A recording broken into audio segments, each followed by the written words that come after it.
Hello and welcome back to Podmas 2024. It is day 17, and today's one is not just a two-parter but a three-parter, and very, very fun, if I do say so myself. I am wholly unqualified to be speaking on it because this has never happened to me, but I'm very excited to speak about it. So, first question: how can I make money from my podcast?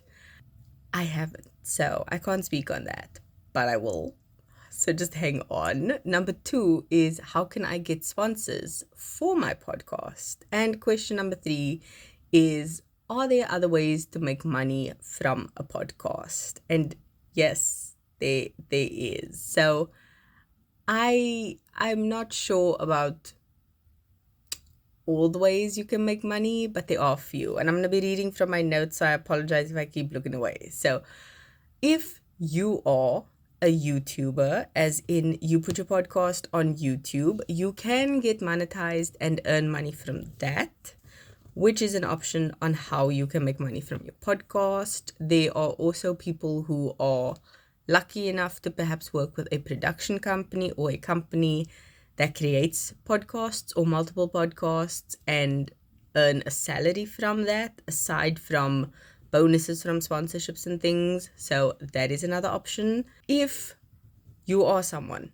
who listens to overseas podcasts, do not get confused, okay? Overseas people make money a certain way. South African podcasters make money a very different way. So if they talk about being monetized on platforms like Spotify, TikTok, those types of things, yes, it can happen, but that is not available in South Africa, especially on those platforms.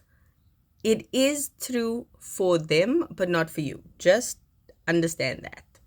When it comes to sponsorships, there are different ways to approach it. So you can either pitch the company you would like a sponsorship from, or if you're lucky enough, a company will approach you, especially if your content is something they like, or you have a niche that falls in line with what they are selling, promoting, doing, those types of things. So those are options for sponsorship. If you don't have sponsorships or things like that, other option for making money is having a tip jar, so to speak, in front of your podcast. So on YouTube, there is a tip option button that you can do, or you can actually ask people for donations and leave links where they can donate to you.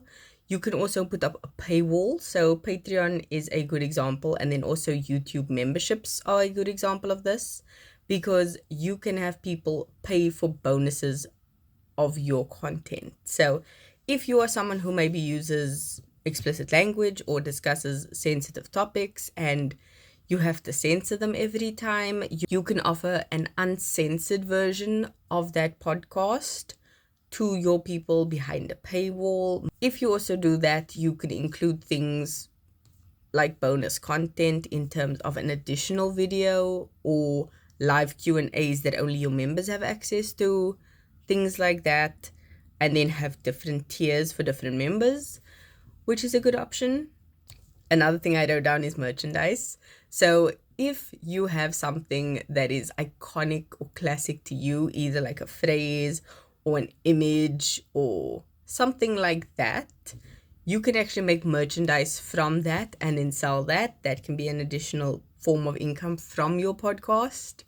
I've been using the example of finances. So if you are someone who's in that and you can make a course, an ebook, some infographics or something that is based on a podcast you had once, you can do that.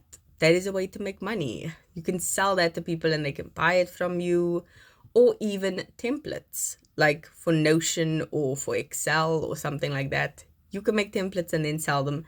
That can be a form of income, as well as coaching. A lot of people pay for services like coaching, where instead of being a one-off product like a course, you can get coaching maybe for the course above and beyond what's already provided. So that can be a thing. if you aren't doing digital products, you can do physical products if you have a talent for like art or something. And if not, I know that there are ways to like resell things. So that can be an option, especially if you are someone who maybe does fashion. You can resell your clothes and then just promote it through your podcast, which can be a form of income. And then last but not least, once again, if you listen to overseas people, they will always tell you about affiliate links. Not available in South Africa. So if you think Amazon affiliates is something that's going to make you rich, it's not available in South Africa, my guys. Sorry. Really, really sorry. So yeah, that is the money, honey. If you want to make money from a podcast, those are your options. But that's it from me. I will see you in tomorrow's episode. Bye.